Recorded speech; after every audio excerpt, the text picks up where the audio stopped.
SSC, HSC board পরীক্ষায় ধর্ম শিক্ষা বাধ্যতামূলক করা হোক, ঠিক কিনা বলুন?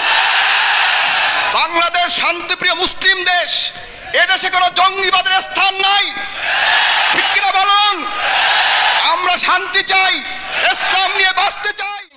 রাসূল পাক সাল্লাল্লাহু আলাইহি ওয়াসাল্লামকে অস্বীকার করে মুসলমানদের মধ্য থেকে একটি ফেরকা, যারা নাম দিয়েছে আহমদিয়া জামাত, বাংলাদেশে সকল আহমদিয়া জামাত কাদিয়ানীদের কার্যক্রম নিষিদ্ধ ঘোষণা করা হোক। নারায়ে তাকবীর, নারায়ে তাকবীর। বাংলার মুসলমান, বিশ্বের মুসলমান, বিশ্বনবীর দুশমনেরা, বিশ্বনবীর দুশমনেরা, আমার বুকের রক্ত, আপনার বুকের রক্ত নবীদের জন্য ঢেলে দেওয়ার পক্ষে প্রস্তুত। নারায়ে তাকবীর।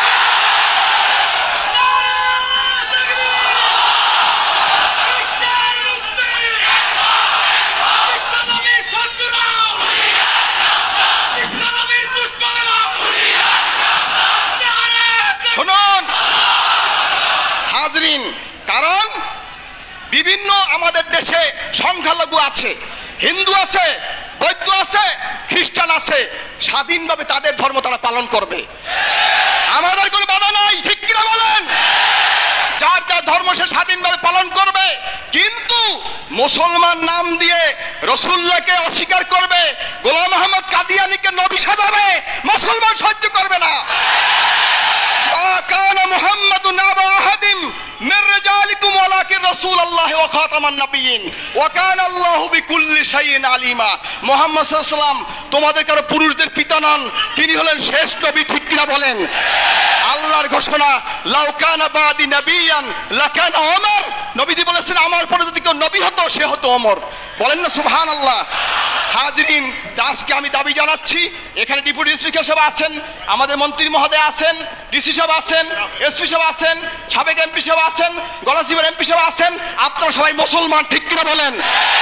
রাসূলুল্লাহর বিরুদ্ধে করবে আর তারা বাংলাদেশের মুসলমান বলে থাকবে, সেটা হবে না। এতে কাফের কাফের কাদিয়ানী, কাফের কাফের, নারায়ে তাকবীর।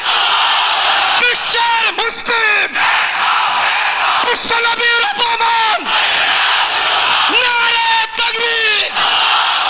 মানুষ বসবাস করতে পারে, কিন্তু ধর্ম নিয়ে অপব্যাখ্যা এটা মানা যায় না, ঠিক কিনা বলুন?